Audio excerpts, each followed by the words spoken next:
How does an immortal being deal with death?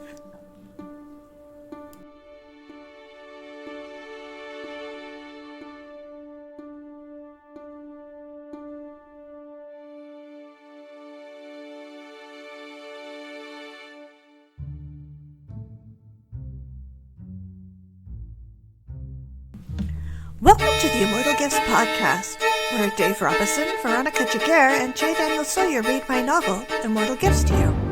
I'm Catherine Villiard, and I wrote this. This episode of the Immortal Gifts Podcast is sponsored by me. If you like the podcast, tell your friends. If you've run out of friends to tell, buy the book. It's available in ebook, paperback, hardcover, large print, and audio. I also have a Patreon and a Ko-fi, if that's your thing. Impatient? The audiobook is available at my shop and my Patreon and will be headed to all the places audiobooks are sold. And with that, on to the show. Artistic Whispers Productions presents Immortal Gifts by Catherine Villiard. Read by Dave Robison, Veronica Giguerre, J Daniel Sawyer, and directed by J Daniel Sawyer. I dedicate this book to Dora, 2004 to 2021. Miles, 2016 to 2020. Persephone, 1991 to 2006. Deborah, 2022 to 2022. I love you forever, from this world to the world to come, between the worlds, in all the worlds. May your memory be a blessing. And to Timothy R. O'Neill, 1943 to 2023. Author, camoufleur, Jungian, friend. His critiques made this novel a better book. I miss you, Tim, and will hope to see you in the world to come. Baruch Dayan Haemet. May his memory be a blessing. The Thing About Abraham, December 16th, 2018. The thing about Destiny is that she's a bleeding heart. Oh, you thought I meant destiny as in fate. No, Destiny is my wife. Blame her mothers for your confusion. Hippies. Well, what do you call a couple of turn-of-the-century lesbian Wiccans, if not hippies? Perhaps I'm not up on the latest terminology, but in my experience, everything old becomes new again. As I was saying, Destiny is a bleeding heart. She's a veterinarian, and she's forever bringing home sickly kittens for me to bottle feed. Me, because I don't sleep.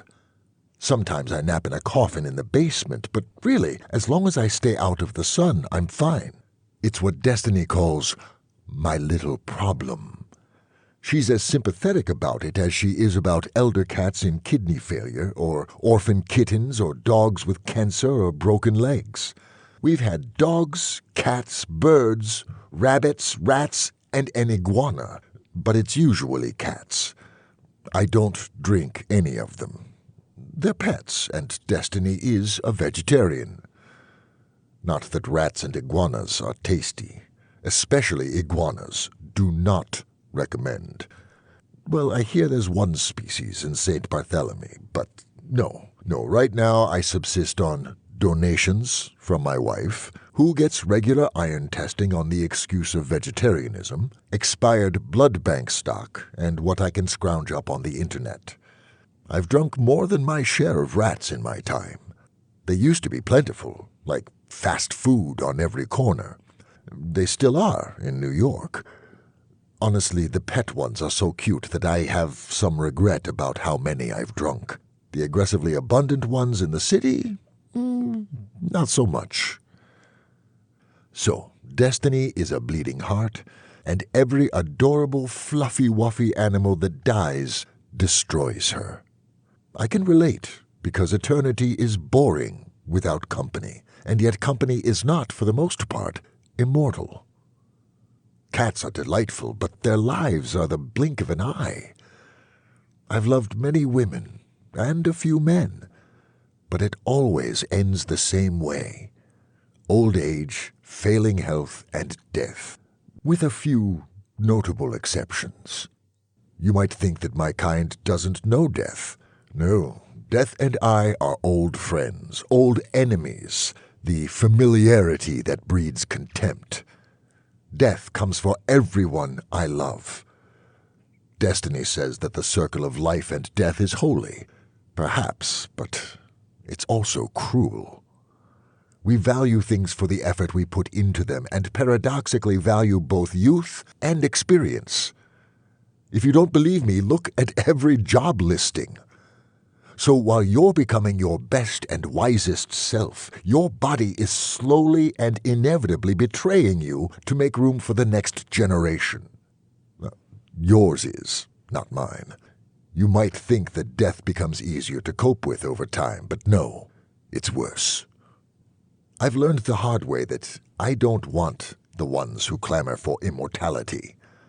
No, the ones with sympathy for my little problem are more likely to be good and kind companions, and yet all too soon, they're gone.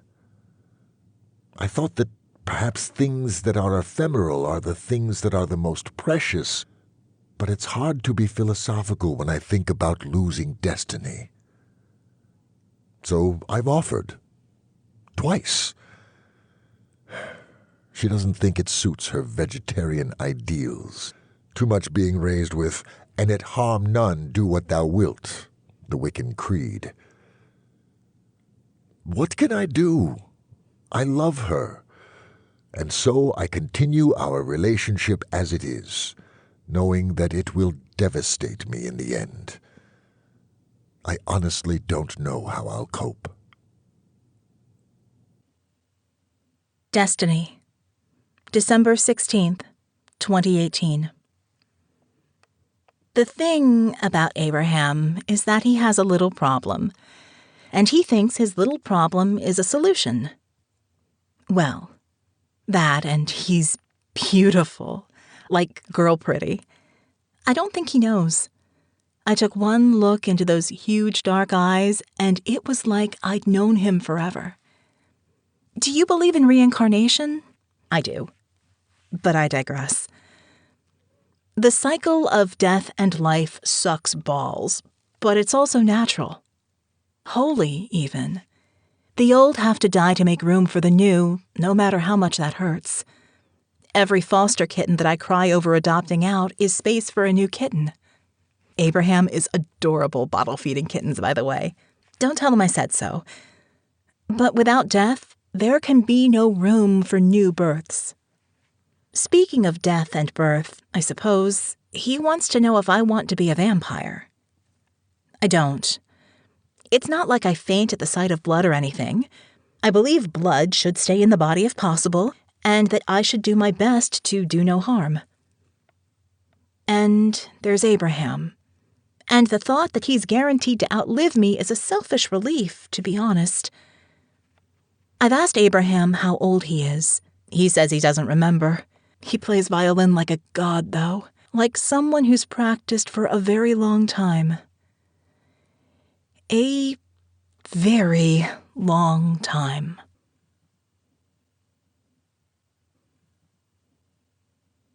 You've been listening to the Immortal Gifts Podcast, and I'm your host and author, Catherine Villiard.